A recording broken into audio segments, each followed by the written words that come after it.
आगे लाइफ अपन बनई बहुगे,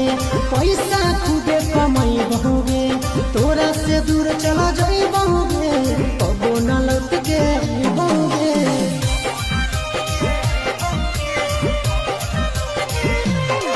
आगे लाइफ अपन बनई बहुगे, पैसा खूबे कमाई बहुगे, तोरा से दूर चला जाई बहुगे, कबो न लौट के आई बहुगे। सागर बेदर्दी से बोले भी न तोड़ गे, यही अखिया में लोर गे, अब न आई तो तोड़ गे, जहियो छोड़ी कमाले देगा लोर गे, यही अखिया में लोर गे, अब न आई तो तोड़ गे, जहियो छोड़ी